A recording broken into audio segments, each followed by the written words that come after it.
बिहार की सियासत में एक ऐसा खेल खेला गया है जिसमें 20 साल से नीतीश कुमार ने अपना कुर्सी बचाया, लेकिन अब खेला खत्म।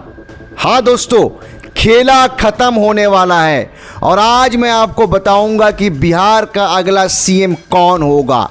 और सबसे बड़ा सवाल, क्या नीतीश कुमार के बाद बीजेपी या आरजेडी कुर्सी पर बैठेगी या एक ऐसा नाम उभरेगा जिससे देखकर मोदी, नीतीश और लालू तीनों की नींद उड़ गई है।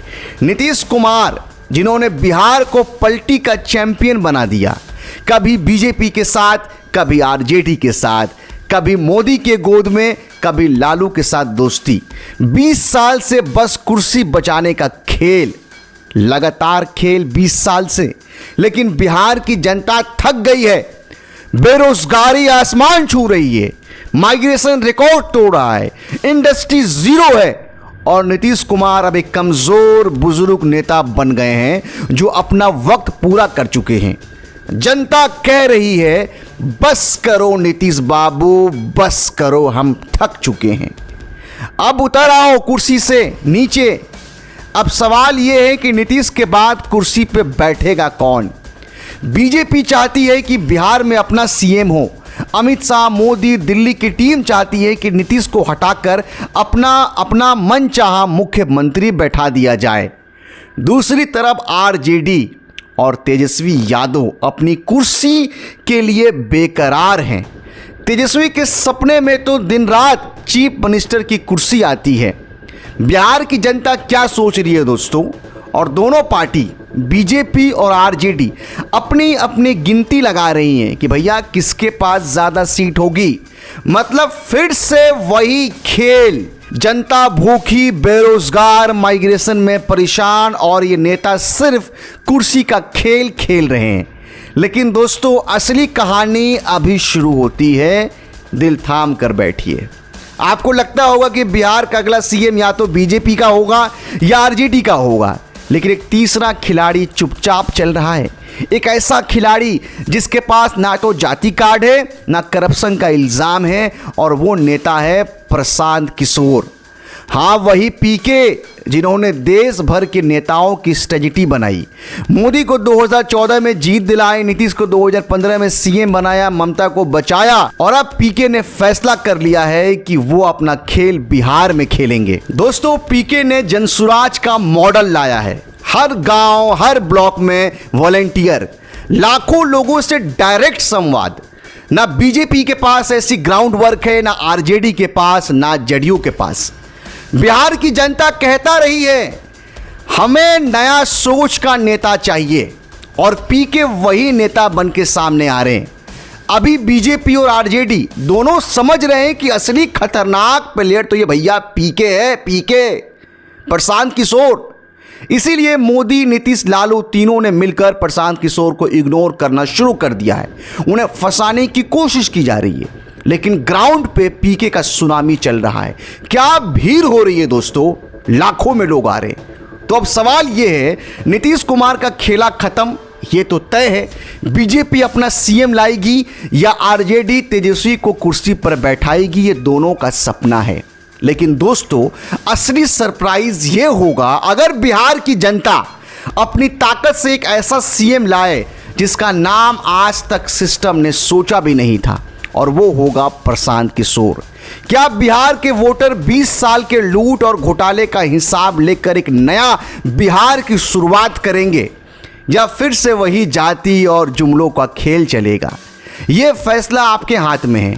और असली सस्पेंस यही है, बिहार का अगला मुख्यमंत्री कौन होगा। प्रशांत किशोर वो नेता जो बिहार के गांव गांव घूम लिया, चौपाल लगा लिया, लाखों लोगों से मुलाकात कर ली। इसका क्या असर है? बिल्कुल है दोस्तों। ग्राउंड पे जो नौजवान हैं, जो यंगर लोग हैं, यंगस्टर हैं, वो प्रशांत किशोर की तरफ अट्रैक्ट हो रहे हैं। प्रशांत किशोर पलायन रोकने की बात कर रहे हैं, प्रशांत किशोर शिक्षा की बात कर रहे हैं। इससे पहले दोस्तों रोजी रोजगार की बात किसी ने भी नहीं की बिहार चुनाव को लेके।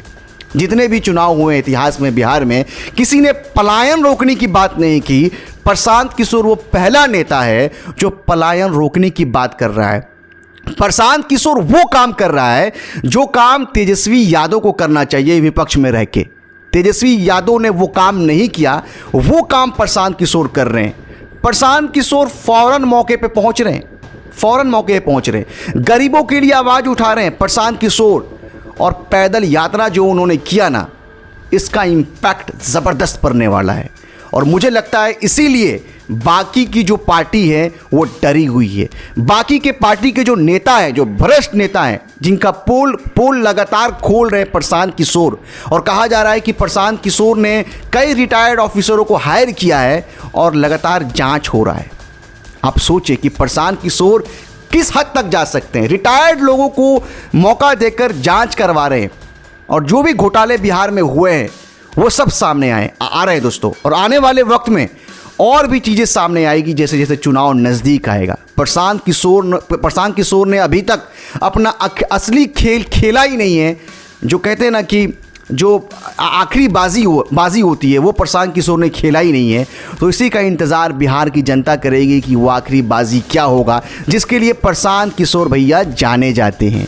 क्या जनता उन्हें मौका देगी? अगर आप ये वीडियो देख रहे हैं तो क्या आप प्रशांत किशोर को मौका देंगे या फिर तेजस्वी यादव को बनाएंगे मुख्यमंत्री, या नीतीश कुमार को फिर से आप चाहेंगे कि वो वही मुख्यमंत्री बने? कमेंट करके बताएं। और सबसे बड़ा सवाल, सरकार कोई भी हो, ये पलायन कैसे रुकेगा? रोजी रोजगार कैसे मिलेगा? हमारे बिहार के लोग बेंगलोर, मुंबई, गुजरात में जाके 12,000 13,000 की नौकरी कब तक करेंगे? हमारे बिहार में इंडस्ट्री क्यों नहीं बैठ सकता? कब तक बिहार सस्ते मजदूर के नाम पे जाना जाएगा? सप्लाई होगा बिहार से मजदूर सस्ते दामों में। कब तक दोस्तों? बिहार कब तक पिछड़ा रहेगा, गरीब रहेगा? इसे कौन दूर कर सकता है? तेजस्वी यादव, प्रशांत किशोर या मोदी जी? मोदी जी इतने समय से क्यों नहीं कर पाए? ये भी एक बहुत बड़ा सवाल है। तो कमेंट करें दोस्तों कि बिहार का मुख्यमंत्री कौन बनना चाहिए, किसे आप देखना चाहते हैं? कमेंट करें और हमारे साथ बने रहे दोस्तों। ऐसे ही वीडियो के लिए चैनल को सपोर्ट करें, सब्सक्राइब करें। मैं बहुत जल्द अभी ग्राउंड पे जाऊंगा, जा भी रहा हूं, आप देख रहे हैं। आप सभी का सपोर्ट करने के लिए बहुत बहुत धन्यवाद। मैं ग्राउंड पे जाऊंगा और लोगों से बात करूंगा जो रियल वोटर है कि वो क्या बिहार में बदलाव चाहते हैं, बिहार में रोजी रोजगार चाहते हैं, या फिर बिहार में जात पात की राजनीति चाहते हैं। Take care.